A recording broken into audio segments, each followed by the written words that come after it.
这张照片能找到在哪拍摄的吗？这是一位浙江的网友在寻找亡妻故乡的那一期视频评论区提出的疑问。那么今天就用这张图推理他的拍摄所在地吧。放大图片，远处的上空有一架飞机正低空掠过，图片是机场附近拍摄的。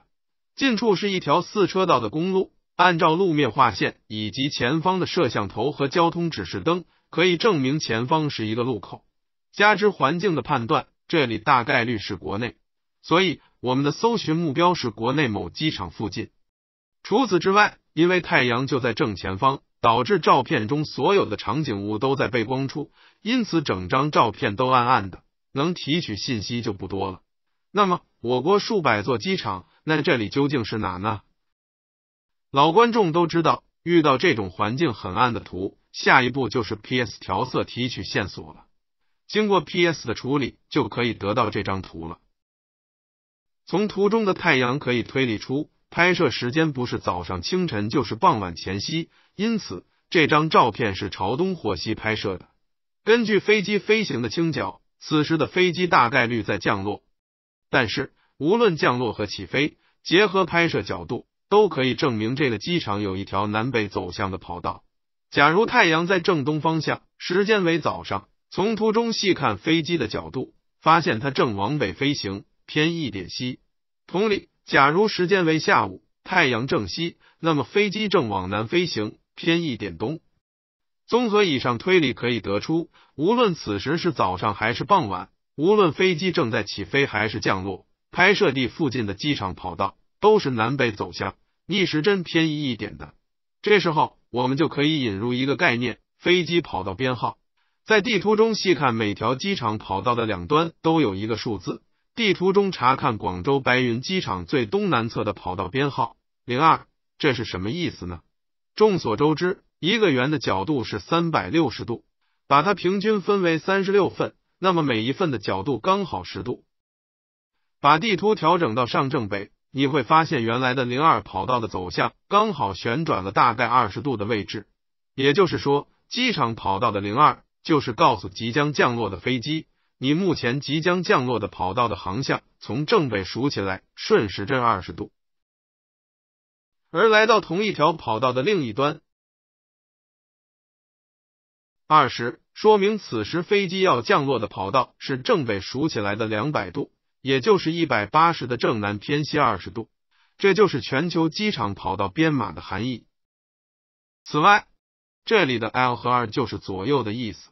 一般一个机场同角度的跑道不止一条，因此会从飞机降落的视角一侧给不同的跑道区分左右。20L 就是降落时视角的左侧那条20号跑道，而20R 是右侧的那条20号跑道。题外话，平时他们不会叫20或者20跑道，他们会叫两栋。总结，我们平时可以通过方向来判断机场跑道的编号。就以一个小机场为例吧，高空查看揭阳潮汕机场的遥感地图，跑道大概是东北西南走向的，那么机场跑道编号应该是4或5、22或23了。地图放大跑道编号4和22，对了，这就证明了我们确实可以通过飞机降落角度确认飞机跑道走向，从而预估飞机跑道编号。结合图片中的推理，机场跑道是南北走向，逆时针偏移一点，那么机场的跑道应该是35或17，也有可能是34和16了。但是你们不要忽略一点，中国疆域横跨的纬度很大，在不同的季节，太阳的位置都不一样，太阳未必是正东西的，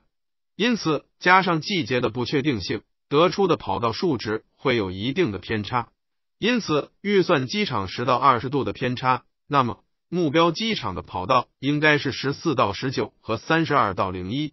因为跑道是直的，我们只需要匹配一侧就可以，例如14到19。接着我在搜索引擎找到了一个我国机场的信息表，其中 RW 就是跑道的编号。根据推理出的14到19号跑道，在200多座机场中筛选出符合的有60多座。接着回看图片中展示的细节，远处并没有发现有山，因此此处应该是我国的平原地区，排除掉东西有山的机场，还有这些此外，此处交通量并不小，单向就有4车道的情况下，停留等红绿灯的车辆还排得很厚，因此排查的时候可以从大城市到小城市的顺序进行。在排查前，先勾勒出拍摄地在地图中与机场的关系。从图中可以看见，拍摄所在的路是弯曲的。前文说过，根据飞机倾角可以得出，此时飞机大概率在降落，因此图片的左前方是机场。假如时间为上午，那么这段弯曲的路和路口就在机场的西南角，地图中呈现的关系是这样的。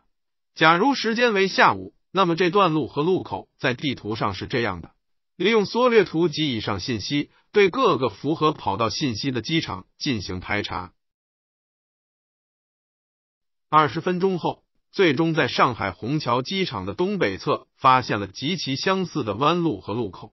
东北角拐弯的路口18号跑道都一一对应了。打开街景地图，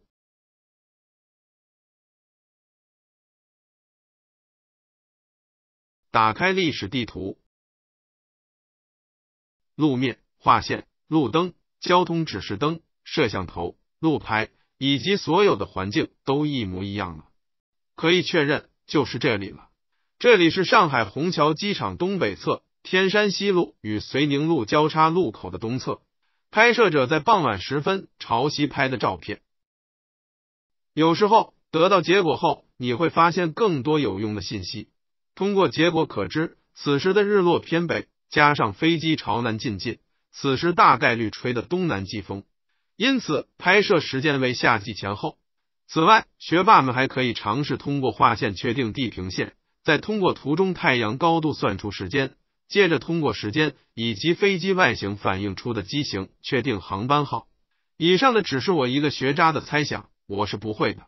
下课。